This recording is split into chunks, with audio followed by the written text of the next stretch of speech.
혹시 도봉산 주봉을 알고 계신가요? 서울에서 가장 가깝지만 이제는 발걸음이 뜸해진 봉우리. 묵묵히 도심을 내려다보고 서 있는 곳 주봉입니다. 그리고 그 암벽의 깊숙한 틈에는 산악인들 사이에서 죽음의 틈이라 불려온 K크랙이 조용히 숨겨져 있습니다. 서울 도심에서 불과 몇십 분. 도봉산 주봉. 그 기둥 같은 암벽의 한가운데에는 사람 손과 발이 하나 들어갈 정도의 10m 길이 균열이 하나 나 있습니다. 이름은 K크랙. 벌어진 모습 형태가 영문자 K를 닮았다고 해서 붙여진 이름이었습니다. 지도에는 단순한 루트로 표시되지만 암벽 등반에서 K크랙은 당시 인수봉 취너드의 코스와 더불어 최고의 난이도였던 곳입니다. 이곳은 암벽 등반의 기술과 근력을 시험하는 장소이자 확보를 믿을 수 있는지를 묻는 질문이며, 오르는 사람보다 아래에 서 있는 사람의 각오를 먼저 요구하는 벽입니다. 그래서 산악인들 사이에서 K크랙은 이런 말로 불려왔습니다. 선등보다 확보가 더 무서운 루트라고 말입니다.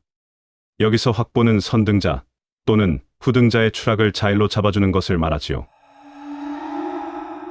그리고 1979년 여름, 이 크랙은 그 말이 단순한 비유가 아니라는 사실을 단 한 번의 사고로 증명해 보였습니다. 지금부터 우리는 도봉산 주봉 K크랙에 남겨진 하나의 기록과 지워지지 않는 질문 속으로 들어갑니다. 1979년 여름, 도봉산 주봉의 암벽은 지금보다 훨씬 사람이 많이 찾는 곳이었습니다. 장비는 부족했고 기록은 침묵으로 남아있던 시절.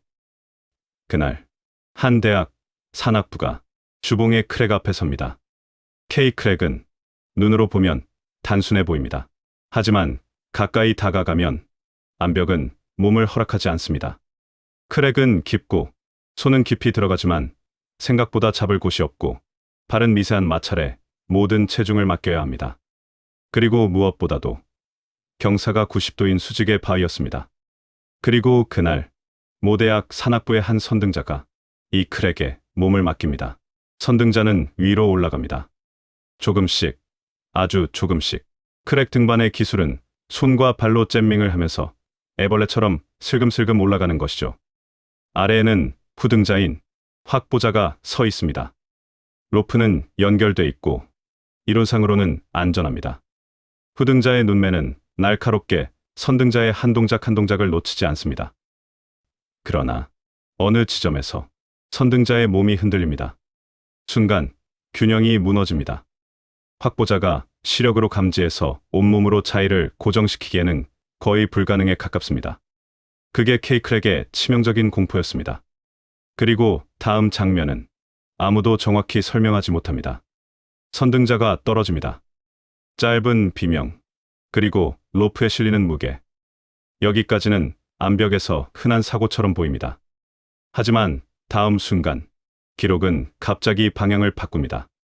떨어진 사람은 살아남았고 아래에서 확보하던 세컨이 함께 끌려 올라가며 추락합니다. 확보자가 확보 중이던 사람이 대신 떨어진 겁니다. 왜 확보자가 떨어졌는가? 공식 기록에는 이렇게 남아 있습니다. 선등자의 균형 실패, 확보 불량. 하지만 이 말은 너무 많은 것을 설명하지 않습니다. 확보가 완전히 풀렸던 걸까요? 확보 자세가 무너졌던 걸까요? 확실한 것은 하나입니다. 내려오는 하중에 후등자가 선등자와 부딪히거나 로프가 추락을 잡아주지 못한 것이었습니다.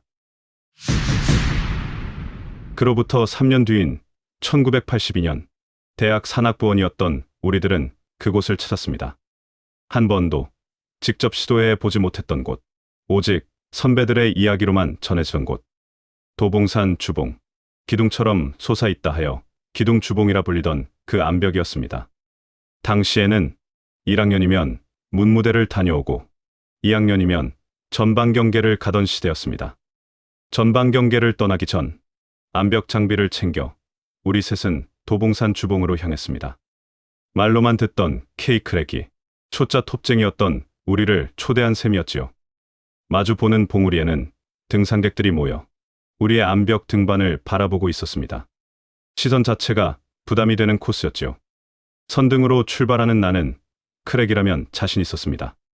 첫 피치는 기억도 나지 않을 만큼 쉽게 통과했고 곧 K크랙 본 구간 하단에 도달했습니다.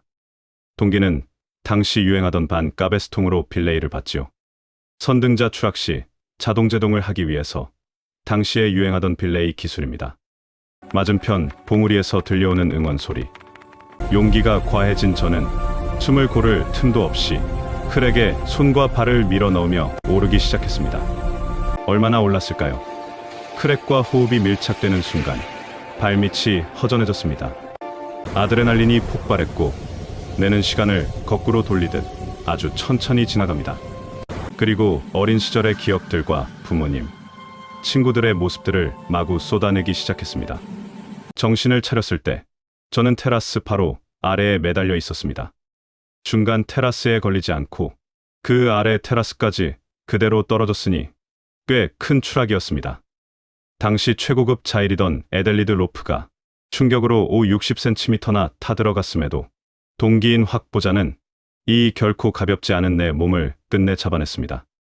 구경하던 등산객들마저 순간 말을 잃었던 정적. 잠시 몸을 추스른 뒤 저는 다시 마음을 다잡고 K크랙을 끝까지 올랐습니다. 그리고 건너편 봉우리에서 박수가 터져 나왔습니다. 그날 K크랙에서 영원히 돌아오지 못한 젊은이들의 기록 뒤에 또 하나의 사고 기록이 추가될 뻔했지요. 하지만 아직 내가 때가 아니었는지 동기의 기 덕분이었는지 저는 살아남았고 지금 이렇게 이 이야기를 전하고 있습니다. 군 입대 전 K자 형태로 갈라진 그 크랙의 공포를 넘기 위해 몇 차례 다시 그곳을 찾아 등반을 했습니다. 그리고 마침내 알게 되었습니다. 왜 중간 테라스에 부딪히지 않고 그 아래로 떨어졌는지를. 맞은편 봉우리에서 바라보니 K크랙은 한쪽으로 미세하게 기울어져 있었고 중간 이상에서 추락할 경우 치명적인 테라스를 피하게 되는 구조였던 것입니다. 그 사실을 알았을 때 비로소 등골이 서늘해졌습니다. 공포와 우정이 함께 있었던 곳, 비극의 기억이 남아있는 암벽. 산은 어린 영웅을 기억하지 않고 사고를 설명하지도 않습니다. 다만 누군가 올라왔다 내려갔다는 사실만 조용히 남겨둘 뿐입니다. 그날 우리는 공포를 통과했고 우정에 매달렸으며 운이라는 이름의 여백 속으로 되돌아왔습니다. 그리고 시간이 흐른 지금에서야 알게 됩니다. 암벽을 오르는 것은 바위를 이기는 일이 아니라 함께 묶인 로프를 끝까지 믿는 일이었다는 것을.